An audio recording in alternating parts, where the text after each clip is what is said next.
축복합니다. 감사드립니다. 원래 우리 저 집사님은 치유하는 교회 집사님이신데 좀 마음에 하나님이 주시는 좀 생각이 있으셔서 우리 교회를 이렇게 나오시고 계셔요. 또 같이 기도해 주시면 감사하겠습니다. 그리스도인들이 서로 나누는 인사 중에는 우리 한국말로 가장 표현이 좋은 이 사랑과 축복을 하는 인사가 있고요. 성경의 히브리 말로 기록된 인사 중에는 우리 그리스도인들이 이 인사도 많이 해요. 할렐루야 하면서 여호와를 찬양하라는 뜻이죠. 그리고 할렐루야 못지않게 또 하나의 히브리 말, 우리들이 또 가끔 하는 인사 중에 하나는 샬롬 이건데, 그 샬롬의 뜻은 오늘 말씀의 제목이에요. 너희에게 평강이 있을지어다 라고 예수님이 말씀하셨는데, 이 평강을 기원하는 것이 히브리 말로 샬롬하고 인사를 합니다. 복음서를 보면 또 아이러니하게 이 인사를 빌라도 총독의 군병들이 예수님에게 자색 옷을 입히고 머리에 가시관을 씌우면서 침 뱉고 조롱하며 희롱할 때 그 빌라도의 군병들이 예수님에게 그 인사를 해요. 유대인의 왕이여 평안할지어다 하면서 그렇게 평안을 기원하는 인사를 빌라도의 군병들이 예수님께 한 적도 있어요. 그러나 그건 아시지만 전혀 마음에 없는 소리를 조롱하듯이 그냥 한 말이죠. 그런데 이제 이 말을 부활하신 예수께서 제자들에게 나타나시면서 하시는데, 예수님은 그들에게 진정으로 당신의 평강이 임하기를 기원하시면서 선포하신 말씀이죠. 그리고 당신이 부활하심으로 이제 제자들에게 하나님의 평강이 확실하게 임할 수 있음을 선포하신 말씀이에요. 예수님이 이 땅에 오신 것 자체가 자기 백성에게 평강을 주시기 위해서 오셨어요. 이 땅에 오신 것 자체가 보통 성탄절 성구로 많이 사용하지만 지극히 높은 곳에서는 하나님께 영광이요, 땅에서는 하나님이 기뻐하신 사람들 중에 평화로다라는 말씀이 있어요. 누가복음 2장 14절에 예수님이 오신 것은 하나님의 사람들에게 평강을 주시기 위해서 오셨습니다. 그런데 평화를 주신 방법은 십자가에 자기가 달리심으로 하나님의 진노와 저주를 자신이 받으시는 거였어요. 그래서 누구든지 예수 안에 거하는 사람들은 하나님의 진노와 저주 대신에 하나님의 평강을 선물로 받아요. 누구든지 예수 안에 거하는 사람들이라고 했는데 그 의미가 뭐냐면 예수님의 부활을 믿는 사람이에요. 그리고 부활을 믿고 그 사건을 통해서 자기가 구원받았다는 것을 믿는 사람, 그런 사람이 하나님의 평강을 선물로 받습니다. 그 예수님의 부활은 또 어떤 깊은 의미가 있냐면 이것을 로마서에서 볼 수 있는데요. 하나님이 예수님을 그래 네가 옳았어, 원래 하나님이야 뭐 그렇게 알고 계신 거지만 그래 예수 네가 옳았다라고 인정하신 사건이 예수님의 부활입니다. 예수님의 뭐가 옳았다는 걸까요? 그분이 평소에 주장하고 가르치시던 것, 그 내용이 뭘까요? 자기가 하나님의 아들이요 그리스도라는 것. 이걸 예수님이 띄엄띄엄 제자들에게 말했거든요. 내가 하늘로부터 온 하나님의 아들이요 그리스도다라고 띄엄띄엄 말씀하셨는데, 그 주장과 가르침이 옳다고 인정된 사건이 뭐냐? 부활이에요. 예수님이 부활하심으로 그 말이 거짓말이 아니었고 진짜였구나 라고 하나님이 인정하신 사건이 예수님의 부활입니다. 그 관련된 말씀으로 하나 로마서 말씀이 있는데 같이 한번 읽어보겠습니다. 시작. 성결의 영으로는 죽은 자들 가운데서 부활하사 능력으로 하나님의 아들로 선포되셨으니 곧 우리 주 예수 그리스도시니라. 저 말씀에 보면 예수께서 죽은 자들 가운데서 부활하심으로 하나님의 아들로 선포되셨다. 곧 우리 주 예수 그리스도라고 선포되셨다라고 말하는 거죠. 부활이 저 예수님의 신분을 증명했다라고 이야기하는 겁니다. 육신으로는 다윗의 혈통으로 나셨지만 성결의 영으로는, 성령으로는 하나님의 아들이심을 마리아의 몸에 잉태됐을 때부터 천사 가브리엘이 마리아한테 알려줬었죠. 근데 부활하심으로 확실하게 증명됐다 이 말입니다. 그래서 예수님의 부활을 믿는 사람은 그분이 어떤 분인가, 그분의 인격, 그리고 그분이 어떤 일을 하셨는가, 그분의 사역, 이것을 성경대로 믿는 사람이에요. 예수님의 인격과 사역을. 우리를 구원하시기 위해서 죄가 없는 완전하신 하나님이 피 흘려 죽으시고자 완전한 인간이 되셨어요. 그 계획대로 그가 하신 일은 십자가에 달려 죽으시고 3일 만에 부활하신 일입니다. 이 모든 사건의 주인공인 예수님을 믿는 사람들에게 주어지는 선물이 평강입니다. 너희에게 평강이 있을지어다. 그런데 제자들에게 이 평강이 임하기까지는 무서움에서 기쁨으로 바뀌는 과정이 있었습니다. 오늘 말씀에 너희에게 평강이 있을지어다 하면서 나타나신 예수님을 보면서 그 제자들의 반응은 그 37절인데요. 그들이 놀라고 무서워하여 그 보는 것을 영으로 생각하는지라라고 되어 있습니다. 기쁨보다는 무서워했다고, 유령이 나타났나 하고 그렇게 부활을 믿지 못하는 인간적인 반응을 먼저 보인 거예요. 그리고 그러다가 41절에 가면 41절에 보니까 그들이 너무 기쁨으로 라고 되어 있죠. 무서움에서 기쁨으로 바뀌는 그런 과정이 있습니다. 그리고 또 제자들은 부활을 믿기까지, 예수의 부활을 믿기까지 불신 상태에서 확신의 상태로 바뀌는 과정이 또 있어요. 41절 그 옆에 계속 보시면 그들이 너무 기쁨으로 아직도 믿지 못하고라고 되어 있죠. 아직도 믿지 못하고 불신 상태로 계속 있는데 그들의 불신을 예수님이 나타나셔서 책망하시고 너희에게 왜 그렇게 믿음이 없느냐 꾸짖으시고 사명을 주셨을 때 이들은 비로소 불신에서 확신으로 바뀝니다. 부활이 정말 이루어졌구나. 예수님이 정말 부활하셨구나. 확신으로. 이 말씀을 또 읽어보겠습니다. 시작. 제자들이 나가 두루 전파할세 주께서 함께 역사하사. 저기 제자들이 나가서 전파했다는 게 뭘 전파했다는 걸까요? 예수님의 부활, 예수님의 부활하심을 전파한 거예요. 그걸 전파했다는 것은 자신들이 예수의 부활을 이제 믿고 있다는 뜻이죠. 믿는 자가 전파하지 안 믿는 자가 뭘 전파해요? 무서움에서 기쁨으로 바뀐 사람들, 불신에서 확신으로 바뀐 사람들, 바로 예수의 부활을 믿는 그리스도인들인데 이들에게 예수께서 주시는 선물은 평강이에요. 너희에게 평강이 있을지어다. 나는 예수 믿는 사람이라고 나 스스로가 인정한다 해도요, 내가 늘 두려움에 사로잡혀 있거나 아니면 하나님에 대한 강력한 불신에 사로잡혀 있으면 부활하신 주님의 평강은 내 속에 아직은 없는 겁니다. 두려움이나 불신은 어떤 때 생긴다고 볼 수 있을까요? 사탄이 주는 마음이긴 한데 두려움이나 불신. 그런데 나를 놓고 볼 때요, 내가 하나님을 체험해 본 적이 없을 때 두려움과 불신은 생길 수도 있어요. 다른 믿는 사람들 중에는 나하고 똑같은 상황일 때 기적적인 하나님 은혜를 체험했다고 앞에 나와서 간증도 하고 막 그러던데 나는 이제껏 살면서 하나님의 그런 도우심을 체험해 본 적이 없다. 하나님이 저 사람한테만 왜 체험하게 하시고 나한테는 체험하게 안 하시는가? 나는 하나님 체험이 없어서 못 믿는 거지. 하나님 체험을 나도 했으면 나도 하나님 믿을 수 있을 것이다. 이렇게 항변할 수도 있어요. 그런데 사실 그렇게 생각하는 사람이 혹시 있다면 그 사람에게도 하나님의 은혜는 늘 임하였어요. 사실은. 하나님의 은혜는 늘 받으면서 살아왔어요. 그런데 어찌 보면 일상적인 거라서 하나님의 은혜라고 생각을 자기가 안 하는 거예요. 그 일상적인 거라서. 그 일상적인 거야말로 사실 하나님의 은혜 중에 은혜거든요. 내가 누려왔던 모든 것들이 하나님의 은혜, 모든 것이 은혜라는 그 찬양의 가사처럼 아침에 눈 떴을 때 햇빛을 볼 수 있는 거, 밤에 또 잠자리에 편안하게 내가 누울 수 있는 거, 또 이렇게 내가 먹을 수 있는 음식과 돈을 벌 수 있는 거, 이런 평범한 일상적인 것이 은혜인데 그거를 그렇게 은혜라고 잘 생각을 안 하니까 나는 하나님 체험이 없어 라고 자꾸 그렇게 생각을 하는 거죠. 그런데 혹시 여러분이 생각하시는 하나님의 체험이라는 거, 여러분이 생각하시는 하나님의 은혜, 하나님의 도우심은 어떤 것인가 궁금하기도 해요.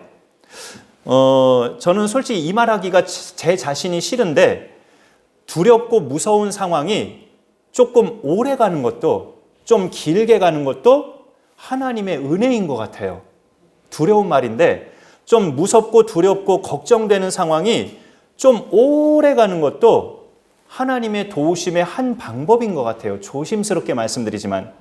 왜냐하면 그 시간들 동안 그래도 믿는 사람이라면 생각하거든요. 역시 나한테는 하나님밖에 없구나. 내가 붙잡을 것은 지푸라기가 아니라 하나님이구나. 그걸 오늘 다른 말로 이 땅에서의 나의 평강은 부활하신 예수님을 내가 믿을 때만 누리는 거구나. 이런 깨달음을 가질 수 있어요.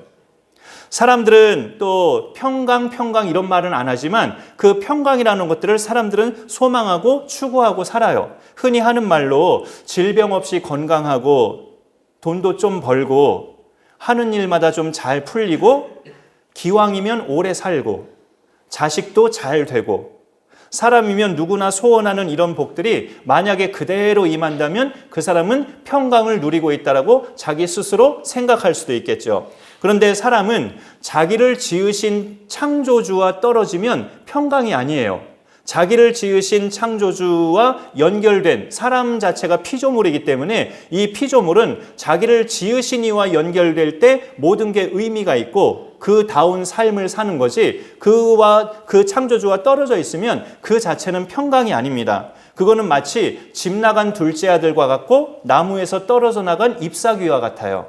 불행으로 끝나는 인생이 돼버립니다. 그래서 평강은 육신의 건강이나 물질의 복, 형통, 장수 이런 것들로 얻어지는 게 아니라 단절된 하나님과 나 사이를 연결하신 예수 그리스도를 통해서만 우리가 얻을 수 있어요.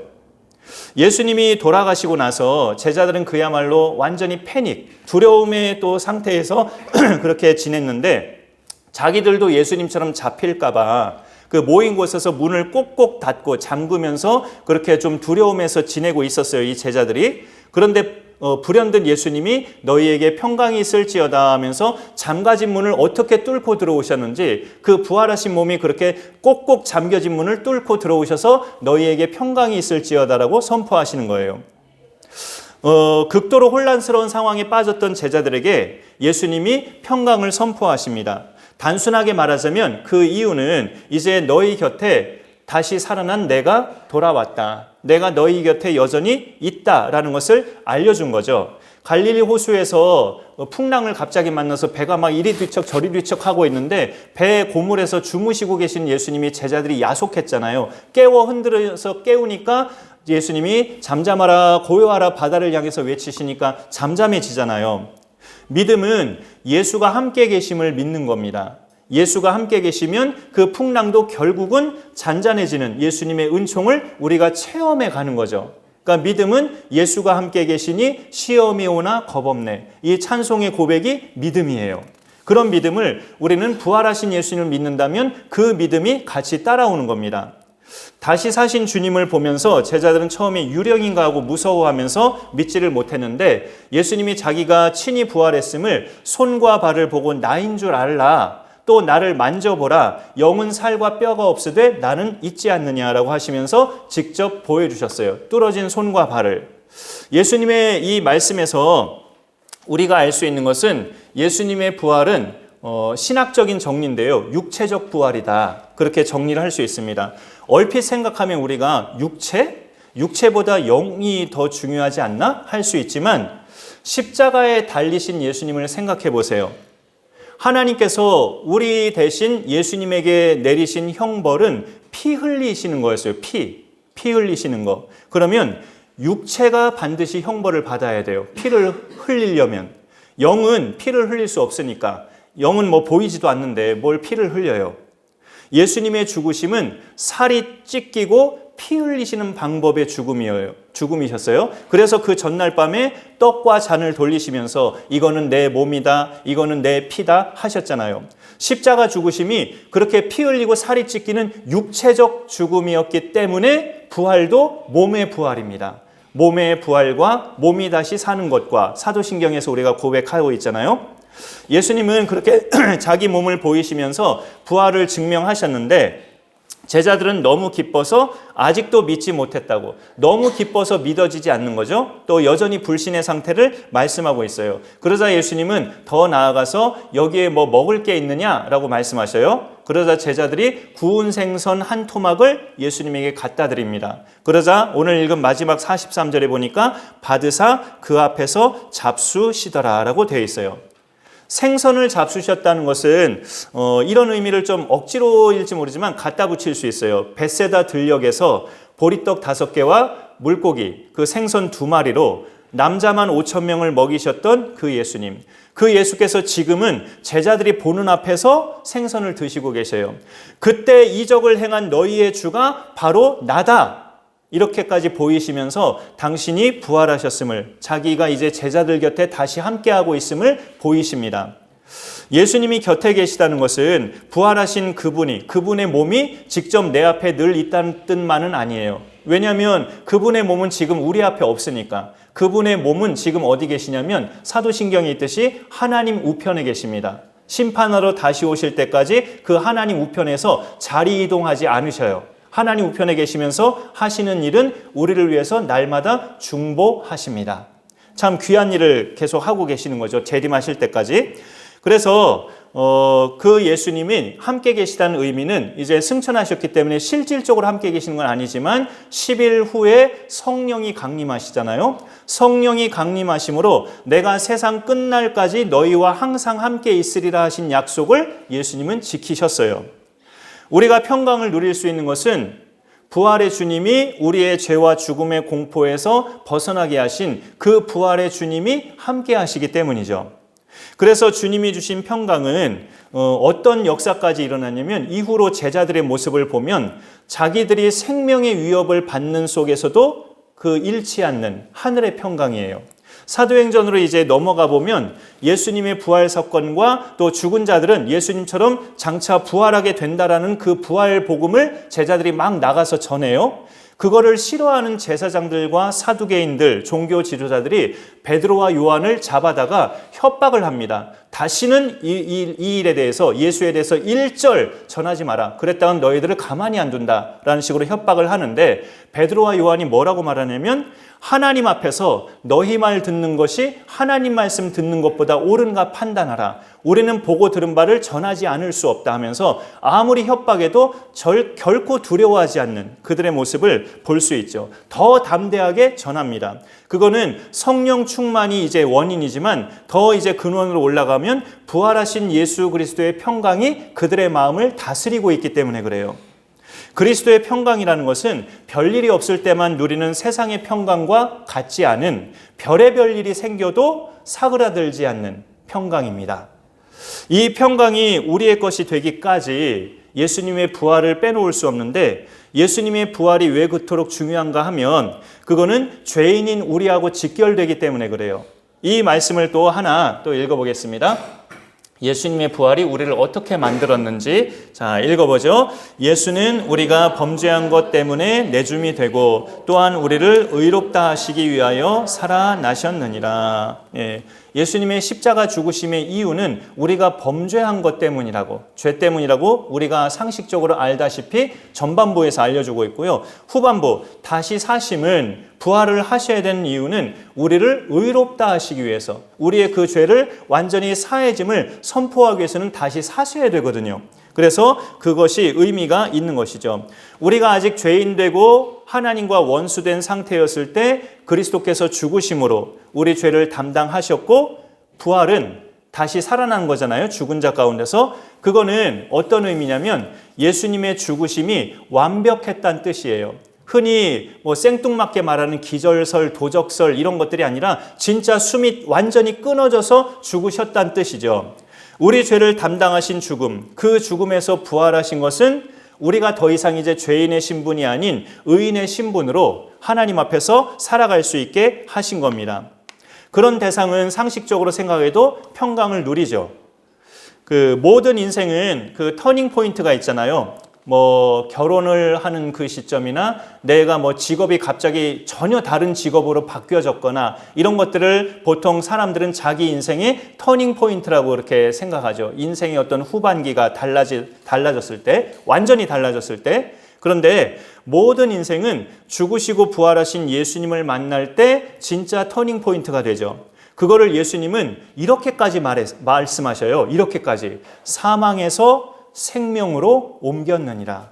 나를 믿고 나 보내신을 믿고 나를 따르는 자는 사망에서 생명으로 옮겨졌다고까지 요한복음 5장 24절에서 그렇게까지 인생의 터닝포인트가 된다고 예수님은 말씀하십니다.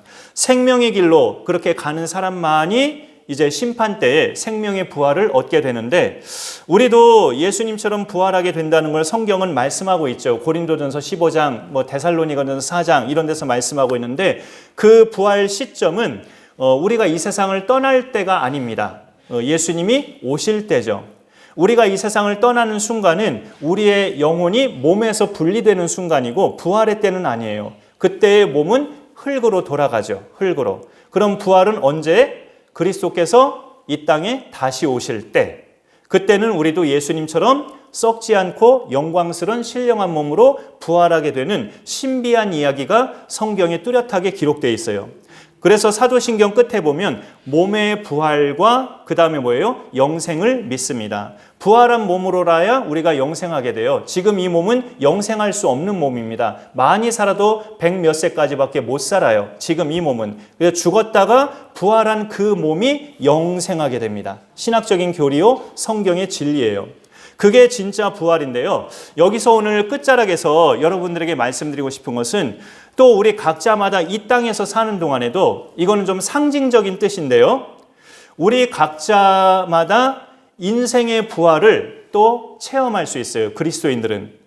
각박하고 험난한 이 세상에서 여러분이 겪게 되는 절망적인 상황, 그 절망적인 현실에서 다시 일어서는 것도 신앙생활에서의 부활 체험이에요. 깊은 수렁에 빠진 것 같은 절망적인 상황, 여기서 그냥 모든 것을 놓고 싶은 상황, 죽을 것 같은 현실, 그거를 딛고 일어서는 것도 그 사람에게는 부활이에요. 이 세상에서 사는 동안의 부활의 체험. 이 땅에서의 그런 부활 체험을 누가 할 수 있을까요? 추가 말씀 마지막으로 하나 더 보겠습니다. 네, 시작. 내가 여호와를 기다리고 기다렸더니 귀를 기울이사 나의 부르짖음을 들으셨도다. 나를 기가 막힐 웅덩이와 수렁에서 끌어올리시고 내 발을 반석 위에 두사 내 걸음을 견고하게 하셨도다. 시편 40편 1, 2절 말씀인데 다윗의 고백인데 자기가 믿는 하나님이 자기를 기가 막힐 웅덩이와 수렁에서 끌어올리셨다고 고백을 해요. 왕이 되기 전까지는 사울왕의 그 불타는 시기심 때문에 그 여인들과 백성들이 사울보다 다윗을 더 좋아하니까 그 불타는 시기심 때문에 목숨의 위협을 받고 도망자 신세가 됐었는데 왕으로 한창 통치할 때는 여러분 자식에게 배신당하는 부모의 마음이 어떨까요? 믿었던 아들 압살롬의 쿠데타로 또 도망자 신세가 돼요. 다윗이. 그것도 아주 비참한 몰골로. 그런 웅덩이와 수렁에서 자기를 건져주신 분이 하나님이라고 고백하는 거예요. 가족도 아니고 하나님이라고. 바로 그 하나님이 어떤 분이냐면 다윗의 혈통을 따라 독생자 예수 그리스도를 보내신 분이셔요. 그리스도가 오시기를 대망하던 구약시대의 믿음의 사람들이나 그리스도의 재림을 대망하며 기다리고 사는 지금 우리나 모두가 그리스도라는 그분, 메시아라는 그분을 통해서만 깊은 웅덩이와 수렁에서 빠져나올 수 있습니다. 그거는 근본적인 그 웅덩이와 수렁은 죄거든요. 그러니까 죄에서 빠져나오는 게 영적으로, 본질적으로 웅덩이와 수렁에서 내가 빠져나오는 건데 죄에서 빠져나오는 것은 그 그리스도를 믿는 길밖에는 없기 때문에 그래요. 각박하고 험난한 세상이라고 제가 말씀드렸는데 사실 세상보다 훨씬 더 전쟁터 같은 곳은 이게 참 재미있는 표현인데요. 우리의 마음이에요. 우리의 마음속. 하루에도 수차례 갈등과 짜증, 걱정, 한숨, 분노, 이런 낙심, 이런 것들이 올라갔다가 내려갔다 하는 것이 하루에도 몇십 번을 그렇게 되는 것이 우리의 마음입니다. 각박하고 전쟁터 같은 세상보다 훨씬 더 전쟁터 같은 것이 내 마음이에요. 그러면 이 마음에 평강이 임하는 비결은 너희에게 평강이 있을지어다 선포하신 예수님을 만나야 돼요. 나를 둘러싼 환경이 바뀌어져야 하는 게 아니고요. 부활하신 예수님을 내 안에 모셔야 합니다. 환경은 또 이런 말도 하고 싶지 않지만 죽는 날까지 안 바뀔 수 있어요. 환경은 죽는 날까지 안 바뀔 수 있다고요. 결국은 내가 바뀌어야 되는 건데 마음을 고쳐먹는 걸로가 아니라 우리의 죄 문제를 해결하신 주의 평강이 우리 마음을 다스려야 돼요. 주님이 오셔서 주의 평강이 우리를 다스려야 됩니다. 그런데 그런 다스림을 잘 받으려면 내 인생의 주인을 바꿔야 돼요. 내가 아니라 예수님이다. 내가 아니라 나를 위해 죽으시고 부활하신 예수님이 내 인생의 주인이시다라고 인정하고 그렇게 실제적으로 명의 변경이 돼야 합니다. 나 때문에 십자가 죽음을 당하시고 그러나 죽은 자 가운데서 부활하셔서 사망 권세를 이기신 주님을 모신 자만이, 그 예수님을 주님으로 모신 자만이 그가 주시는 평강으로 마음의 다스림을 받을 수 있어요. 부활의 주님이 주시는 평강을 누리는 사람만이 이 땅에 사는 동안에 자기 인생길의 부활 체험도 할 수 있습니다. 절망적인, 다 놓고 싶은, 죽고 싶은 그런 상황을 딛고 일어서는 부활 체험, 그거는 부활하신 주님의 평강을 누린 자만이 할 수 있어요. 부활의 주님을 통해서 내 마음과 생각을 주님 다스려 주옵소서 기도하시고, 기도하시면 당장에 뭐가 안 바뀌더라도 주님의 평강이 임하기 시작합니다. 당장에 뭐가 안 바뀌어도 그런 하나님의 선하심을 믿고 부활하신 예수님과 함께 여러분 동행하시면서 언제나 승리하는 믿음 생활이 앞으로도 지속될 수 있기를 간절히 축원합니다. 이 찬양을 우리 같이 한번 부르겠습니다. 오직 예수뿐이네. 한번 같이 부르겠습니다.